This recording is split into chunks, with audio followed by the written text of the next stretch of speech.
Selamat siang teman-teman. Kita ketemu lagi dengan saya Jenny dengan NIM 18620501139.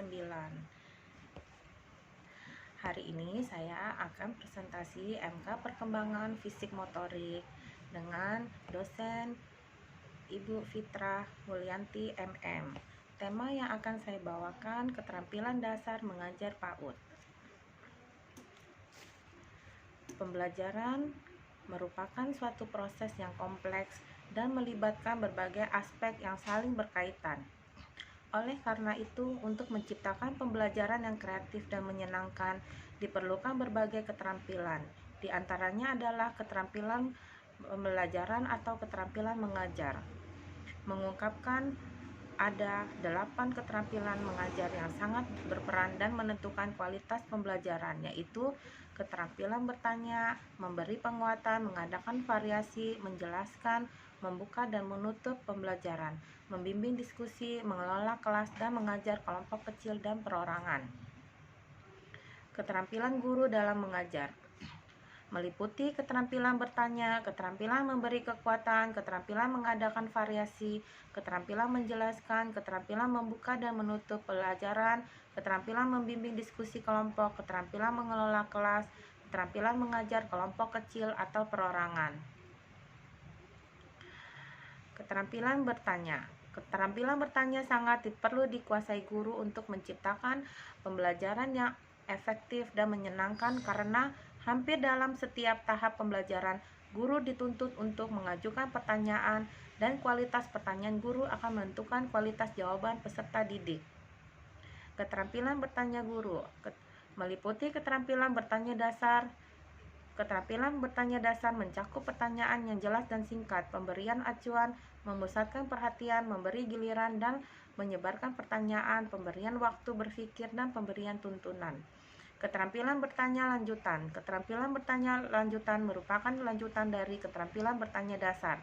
Keterampilan bertanya lanjutan yang perlu dikuasai guru meliputi pengubahan tuntutan tingkat kognitif, pengaturan urutan pertanyaan, pertanyaan pelacak, dan mendorong terjadinya interaksi. Keterampilan penguatan.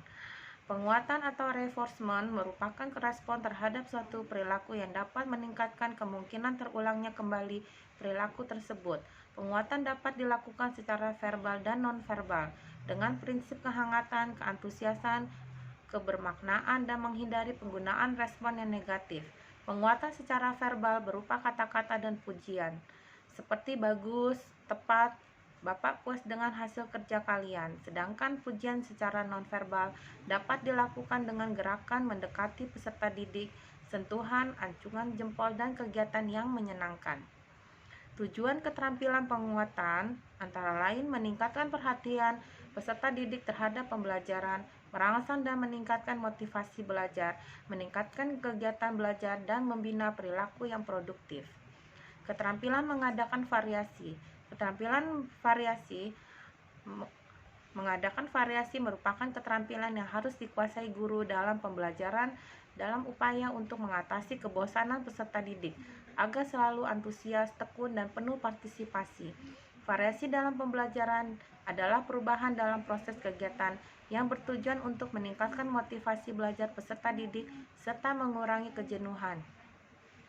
Variasi dalam kegiatan pembelajaran di antaranya adalah variasi dalam mengajar, variasi suara, memusatkan perhatian, membuat kesenyapan sejenak, mengadakan kontak pandang dengan peserta didik, variasi gerakan badan dan mimik, mengubah posisi kegiatan, variasi dalam penggunaan media dan sumber belajar, antara lain variasi alat dan bahan yang dapat dilihat, variasi alat dan bahan yang dapat didengar, variasi alat dan bahan yang dapat diraba dan dimanipulasi, variasi penggunaan sumber belajar yang ada di lingkungan sekitar, variasi dalam pola interaksi dan variasi dalam kegiatan, variasi dalam pengelompokan peserta didik, variasi tempat kegiatan pembelajaran, variasi dalam pola pengaturan guru, variasi dalam pengaturan hubungan guru dengan peserta didik, variasi dalam pengorganisasian.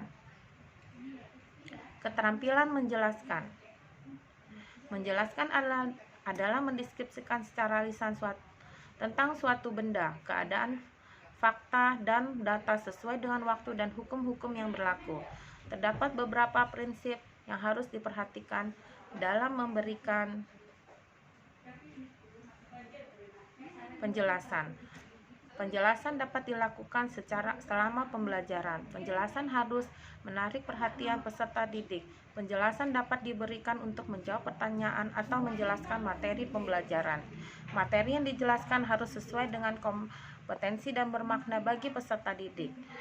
Penjelasan yang diberikan harus sesuai dengan latar belakang dan tingkat kemampuan peserta didik.